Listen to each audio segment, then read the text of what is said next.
Dans les vastes étendues du Mali, où la terre aride a toujours nourri des cœurs vaillants, un écho différent se fait entendre aujourd'hui. Ce n'est pas le chant des oiseaux au lever du soleil, ni le rire des enfants jouant dans les ruelles.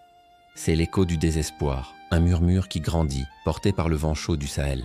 Un écho de flammes et de fumée, un voile sombre qui s'étend sur le pays, porteur d'une douleur trop souvent invisible, mais profondément ressentie. Une douleur qui consume non seulement le métal et le carburant, mais aussi les vies et les espoirs. C'est l'histoire d'un pays à la croisée des chemins, où la moindre étincelle de chaos peut ravager l'existence de milliers de personnes. Sur une route isolée, serpentant à travers la latérite rouge, une scène de désolation. Un camion-citerne, autrefois promesse de vie et de mouvement, n'est plus qu'une carcasse noircie. Il brûle. Une épaisse fumée noire s'élève lourdement vers le ciel bleu, comme une prière macabre, un signe visible de la crise qui frappe en silence. Ce feu, ce n'est pas seulement du carburant qui part en fumée, c'est bien plus. C'est la faim qui s'installe dans le ventre des familles. C'est la maladie qui ronge un père sans accès aux soins. C'est le désespoir qui s'empare d'un enfant voyant son monde s'effondrer. Chaque flamme qui danse sur la tôle tordue est une larme qui ne coule pas. Un cri qui reste étouffé dans la gorge de ceux qui souffrent, loin des regards, victimes silencieuses d'un conflit qui les dépasse. À quelques kilomètres de là, dans la pénombre d'une modeste maison en banco, le silence est lourd. Amadou, du haut de ses 8 ans, est assis près de la natte où repose son père. Il veille. Ses grands yeux observent le torse de son père qui se soulève et s'abaisse avec peine. Chaque souffle est une lutte, et pour Amadou, chaque souffle devient une prière silencieuse, un appel au secours lancé vers un ciel qui semble sourd. Chaque regard qu'il pose sur le visage amaigri de son père est une question sans réponse. Comment guérir un corps quand le chemin vers le remède est bloqué? La foi de l'enfant est mise à rude épreuve. Elle se fissure comme la terre sèche, mais au fond de son cœur, une petite flamme refuse de s'éteindre. L'espoir, même brisé, reste une lumière dans l'obscurité. Pendant ce temps, son frère aîné, Moussa, marche.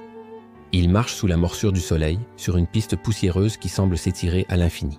Il pousse sa moto, dont le réservoir est désespérément vide. Le silence du moteur est assourdissant.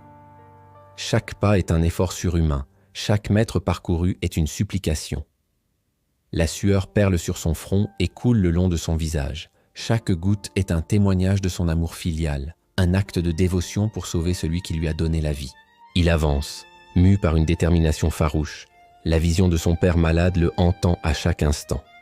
Il doit trouver du carburant, il doit retourner à l'hôpital, il doit ramener le médicament. L'espoir le pousse en avant, malgré la chaleur, malgré la fatigue, malgré le désespoir qui guette. Enfin, après des heures qui ont semblé une éternité, Moussa revient. Le bidon tant convoité est à la main, lourd de carburant, lourd d'espoir. Il entre dans la maison, le cœur battant, prêt à annoncer la bonne nouvelle, prêt à repartir. Mais il s'arrête net. Le silence dans la pièce a changé. Il n'est plus lourd d'attente, il est vide, glacial. Son petit frère Amadou ne veille plus. Il pleure en silence. Le père s'est éteint. Le souffle a cessé. Le bidon glisse des mains de Moussa. Il tombe sur le sol en terre battue dans un bruit sourd et dérisoire. Et dans la pièce, un silence nouveau s'installe. Un silence qui hurle la douleur de la perte, l'injustice, l'impuissance. Un silence qui résonne plus fort que n'importe quel cri. Face à cette tragédie, une question brûle les lèvres. Ces personnes qui brûlent les camions, qui volent les biens, qui sèment le chaos, se rendent-elles compte des conséquences de leurs actes? Savent-elles que derrière chaque véhicule incendié, il y a des vies brisées, des familles endeuillées, des enfants devenus orphelins? Le chaos qu'ils créent n'est pas une abstraction. Il a un visage. Le visage d'Amadou, le visage de Moussa, le visage de leur père.